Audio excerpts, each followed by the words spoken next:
join us on the breakfast show every weekday from Monday to Friday, 6 a.m. till 9 a.m. right here on Today FM. That's right. Bola. Oya wasala bilawa. Do pata kia o mena diwa kina tini karona kaloko na single level ni moniti kina vagaromboka. Kako ni valatana no musini sari na kaisa moriando loloma leone wani ni nau omgori ke de mena diwa kina tini karona kaloko na single level ni moniti kina vagaromboka ena Bula FM number 2 ena sere.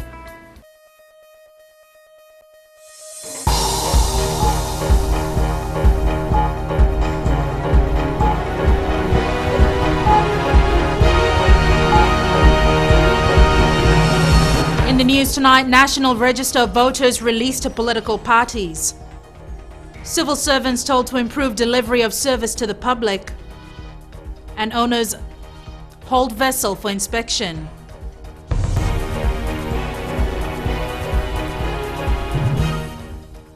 Good evening, I'm Jackie Spate and this is FBC News. Attorney General and Elections Minister Ayaz Said Qayyum has unveiled a printed version of the National Register of Voters. Chanel Sivan reports. These are the names of all Fijians who have registered to vote. The printed version of the National Register of Voters contains the address and coloured photographs of the voters. 540,000 Fijians out of an estimated 600,000 voters have registered to vote. A very good amount, healthy amount of people. But like I said, there's still some people who are yet to register. And we hope that this will spur them to register. And the fact that it's photographed, people's photos are there and it's in colour, it makes it a lot more attractive. It gives a sense of ownership and stakeholdership in the process. This is the first time in Fiji's history that the roll of all eligible voters has been published. The names have been published according to divisions. From Thursday also this week, various centres throughout Fiji. For example, in the Western Division, in Singatoka, Nandi, Otoka, various places, staff from the Elections Office will have these rolls with them, and you can go there and you can check your details. Your address may have changed, or just in case you've been wrongly put in the Western Division when you're in the Central Division. A separate register has also been published for overseas voters. Although the number is not that high as registration began in New Zealand, the Attorney General says as they move to other parts of the world, the numbers will increase. The total number of Fijians registered in New Zealand is 588. About $180,000 has been spent on the publication of the National Register of Voters. Chanel Shivan, FBC News. The Director of Criminal Investigations has been instructed to thoroughly investigate the death of 13-year-old Seri Mandenge. This follows the findings of an inquest made by Nausori Magistrate Charles Ratakele. The inquest found that Ndenge was allegedly murdered in September 2007 at Nambodiwa village in Tailevu, and Ratakele has ordered that 4 people be charged with murder. Acting Police Commissioner Ravi Narayan has also directed a parallel investigation into how the initial police investigation was conducted and where police failed to establish that an offence was committed. Force Inspector General ACP Sikeli Vuniwanga will head the investigation. Police say no further comments will be made until it is completed. Prime Minister Vorenge Bainimarama has raised concerns about the service provided by civil servants to the public. The issue was highlighted at a Talanoa session that Bainimarama had with staff of the Public Service Commission in Suva today. Apisalome Doka reports. As head of the government, Bainimarama continues to receive complaints and reports of poor service provided by civil servants to the public. The Minister for Foreign Affairs came and asked for 2 of his vehicles back because they were taken in by the police last Sunday, being abused down the coast, having a drinking spree. Bainimarama also revealed his disappointment about a report received from the Immigration Department. There was a empty counter at the immigration office during morning tea. Everybody stood up and had morning tea. Nobody bothered to look after the people all crowded around the waiting room, the waiting area. That's not really good. Bainimarama says all civil servants will need to step up as the country prepares for elections next year. Bainimarama was at the PSC headquarters to accept the Public Service Excellence Award that staff in his office won last month. Apisalome Doka, FBC News.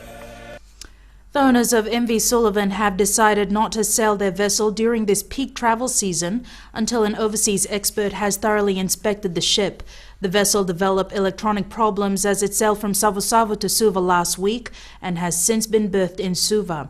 Ritika Pratap reports. The MV Sullivan was apparently installed with a global positioning system floater, which the owner believes triggered some problems in electronic steering. As a result, the captain slowed the ship down as a safety measure. The ship was pulling towards starboard. That means it was pulling towards the right-hand side of the boat.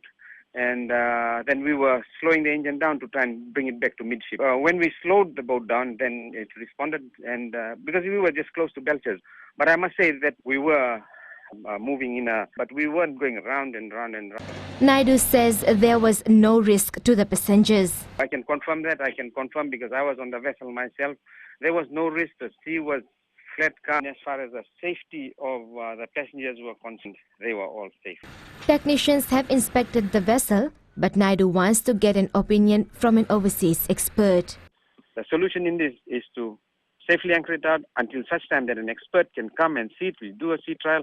Once it's fit to run again in the best of the way, then we will start resuming. We can get somebody by in the next couple of days, then we will have him see to it, do sea trials, then we'll go from there. As of now, I haven't got a definite date. Naidu says it is fortunate that there aren't many advanced bookings, and the Sullivan has mostly been transporting more cargo than passengers. The Maritime Safety Authority of Fiji will do a survey on the vessel on Thursday to determine its seaworthiness. Ritika Pratap, FBC News. Army engineers recognized for their hard work, that's coming up.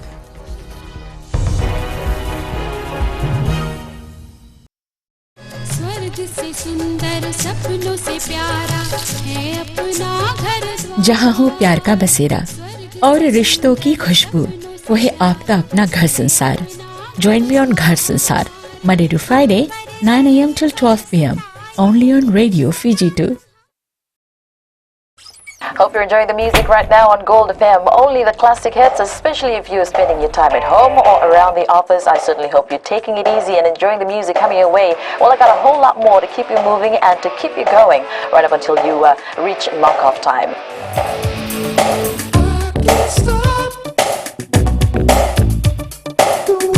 I'm Kara. Join me every weekday from 2 to 7 on The Ride, only on Gold FM.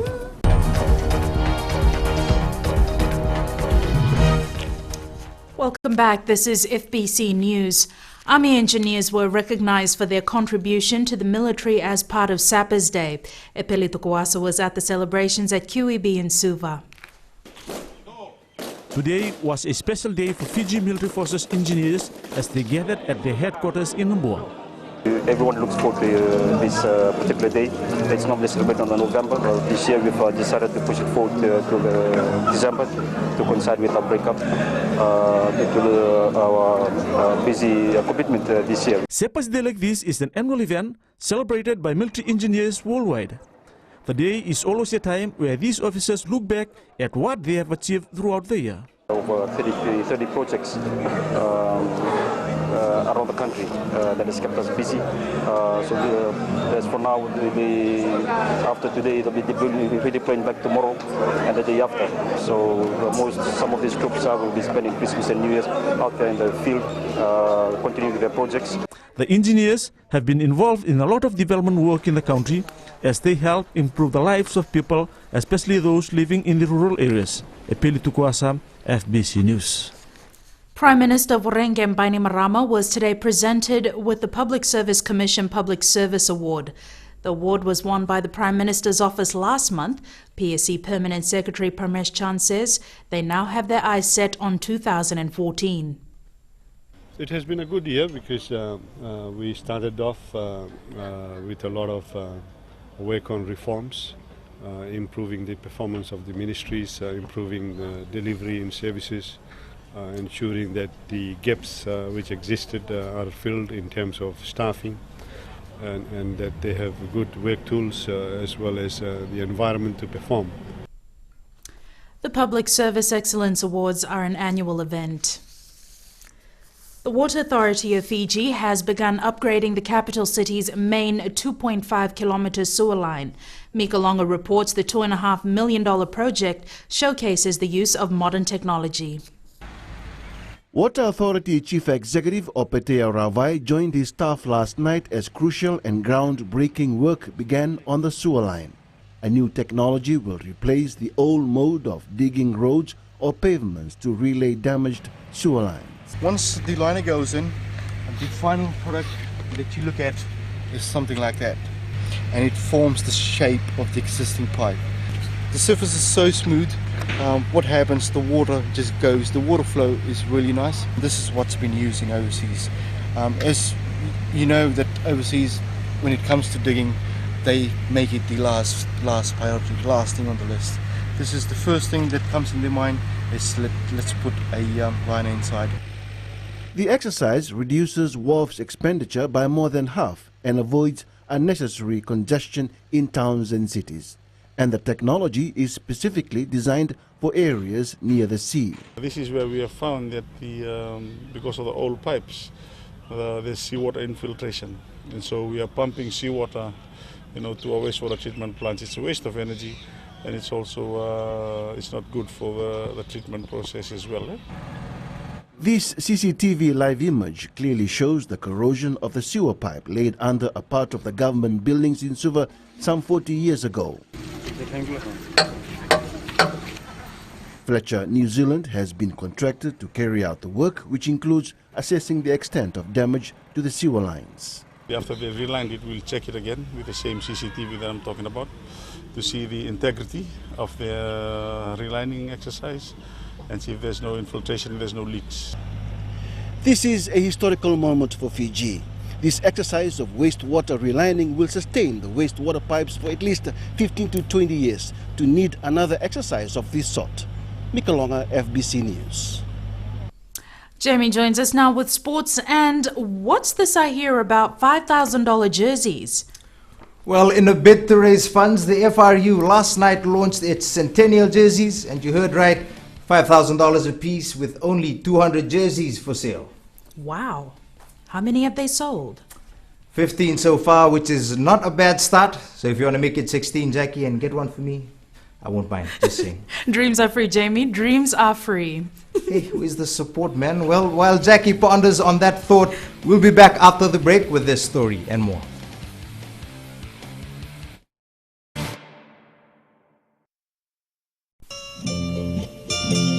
Nisambulo binaka oya wone kamanalangi oni nandorungo diao mai na diwa kina rua na bisinga mai na moniti kina bagarumbuka na Radio Fiji wana ndomi biti bongani bianyano na makatalengana benga ona sasi biani na tinna kaloko na bembongi ni bukilulu kena bima mani walu na bembongi ni bakarowai mai na mbuza ni balu ninge namaka.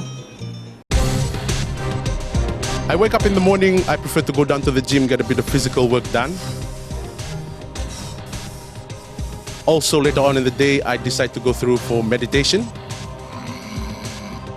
I do a bit of reading to find out what the latest songs are, a bit of research.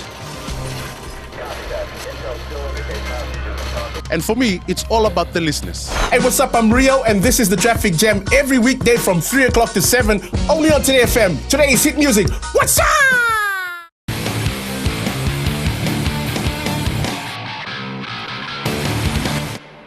Welcome back to FBC Sports. The Fiji Rugby Union has a long way to go to reach its $1 million fundraising target following the launch of its centennial jersey last night. Only 15 from the 200 limited edition jerseys have been snapped up so far by corporate bodies, and despite the $5,000 price tag, those at Rugby House in Suva are confident it will become a complete sellout. Elena McDonald has more. A round of applause, please, ladies and gentlemen. Launching. Not many can boast 100 years of a sports existence in their country. We may not be the world champs just yet, but we can boast some pretty remarkable household names. This is why 100 years of rugby is truly something to celebrate. Who would ever forget the talent of Joe Lebula or George Davalevo, Rusiate Uruya, Ismaili Batimbasana? We can't help but remember some of the great triumphs they won for Fiji, as well as the humbling defeats. Air Terminal Services was the first to sign up for two. For us, we believe that rugby is Fiji, rugby is the nation, and it keeps us united, like Mandela did in South Africa. While former reps can only hope their contributions to Fiji rugby will add to its significance. And it's really good to be able to witness the centennial celebration. We are lucky that we're still alive to be able to celebrate it. I don't know how many will be able to afford it, but good luck to them. It's really, they're going to be only 200, so a collector's piece. They drive a hard bargain for the average Fiji rugby fan, but for those who can afford it, it will be some financial assistance the FRU is in need of. Elena McDonald, FBC Sports. The Suva City Council has allocated big dollars for the renovation of Albert Park. The facility, which is a landmark in the capital, will soon undergo major development. Albert Park hasn't been upgraded since day one, since it is existing there. So we are upgrading the Albert Park. We are making a new pavilion at Albert Park. We anticipate anything between $3 to $5 million just for Albert Park. And of course, across the road from Albert Park, the new Grand Pacific Hotel is taking shape. Another Suva landmark about to once again become an icon of the city. Like every minor sport, Fiji hockey is going to need a lot of money to remain a cut above the rest in the Pacific. The funds help provide better facilities and assist players who sacrifice their time to make it to the national team. Right now, Fiji hockey's tank has been running on the pure passion of the players for the game, but this is resulting in a burnout of enthusiasm and inability to maintain consistency. Elena McDonald has more. Australia and New Zealand teams aside, Fiji is so far the top side in Oceania. Before the World Series opened up, playing to win the Oceania Pacific Cup seemed the highest Fiji would strive towards, but it's not the highest level of play. That is the point. You are always as good as your own scope of reference. At the moment that you have played twice against Germany, then you know that you have to go a long way. To get higher up the ladder, though, outside support is paramount. You consider the international hockey nowadays, it's much more or less the whole year round high performance activity. And that means also that the local Olympic Committee has to support the players that are representing the country, which is the case in nearly all countries that are in the high-ranked level in the moment. All this is evident with the results so far from the touring Australian countryside. However, the interesting part, though, is seeing this weekend how well they'll fare against a lesser privileged Fiji outfit whose constant motivation is to win at every opportunity. Elena McDonald, FBC Sports. Young boxer Sebastian Singh has been raking in the plaudits for his performances in Australia recently. Despite the praise, the Lambasa lad wants nothing less than to continue his form in upcoming fights. Indra Singh reports. So he starts sparring today. Where's Yash? Don't be fooled by the size of this man. He comes with a big heart and equally big punches, which has showed in his recent fights. As they say, if you aim for the moon, you'll be amongst the stars. So the end dream is to be at the end of the day is to build up the sport of boxing in our country. Having taken up the sport from the age of 13, a 19-year-old has been flying the Fiji flag high in Australia. He has fought 3 international fights, winning 2 and losing 1 closely. Oh, my fight with Jake and Stanton, what can I say, was a very explosive one, because Stanton is known to be New South Wales' hardest hitter in the amateurs, because that's his first professional fight. But if you compare his record to mine, he's got like 60 more fights than I have. But the thing was, we really worked hard on our technique and more on our power for the second fight. So the fight started off good, really rowdy, because Stanton came out swinging, because I think he thought that I was one of those payday boys who's going to get knocked out in the first round or something. The sport of boxing is not where it used to be in yesteryears in this country. But this has not stopped the uptown club boxer from trying to achieve his dream. The driving factor to the fight is the end achievement, is the success, is the smile you see on your country's people's face, because as our country, boxing is not going up, but when a Fijian goes to overseas and fight, our Fijian brothers and sisters locally are proud that, yes, at least there's one of us making a name in the stage of boxing. It's the start of a long, hard and winding road for this boxer, He just wants to keep on punching away at his opponents and giving Fiji the wins. Indra Singh, FBC Sports. That's it from Sports Tonight. It's back to Jackie now with business.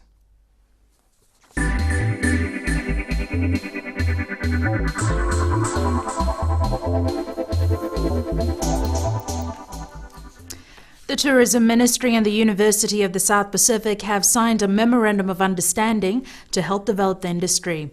Permanent Secretary for Tourism Elizabeth Powell says the MOU now allows the Ministry and USP to work together on various issues such as competent workforce, market research and the like. USP Vice-Chancellor Professor Rajesh Chandra says the university stands ready to assist the industry in whatever way possible.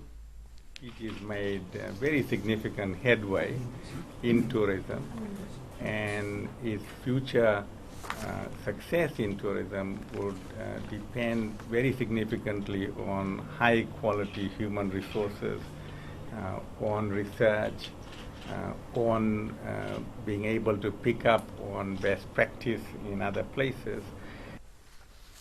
One of the first projects for the University of the South Pacific and the Ministry is a comprehensive survey to gauge the level of satisfaction of tourists, how much is spent in Fiji, and what trends to pick up on in the future.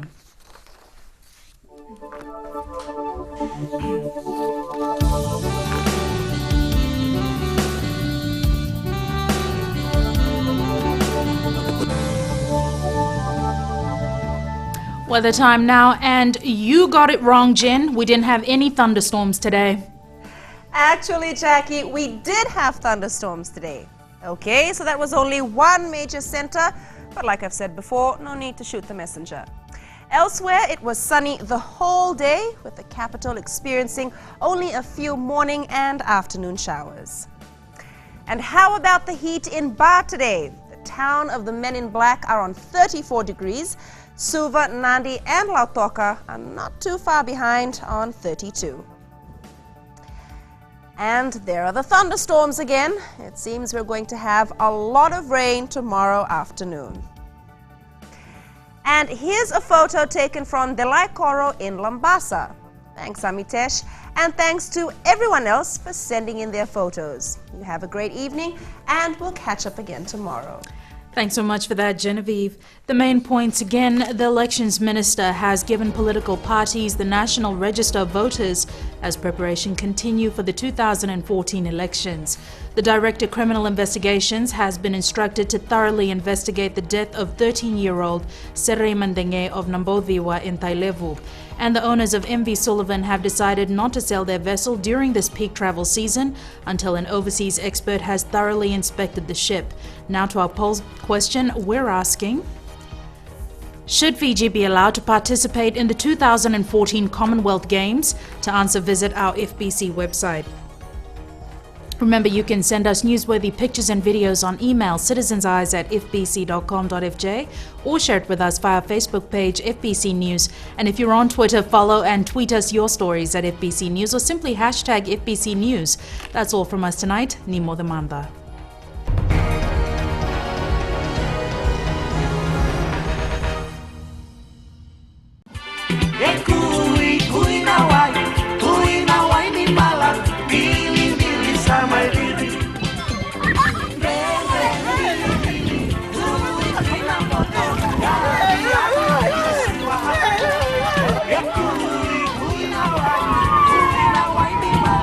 Nimbula metango nimilote na isoro tumboa nama kia umena rua kina ona na veka vi moniti kina vakarambuka rongo mena via sama kina vipa ko baro takinin reko malolo ena radio Fiji 1 na wongani pia niano ngai nama kia kina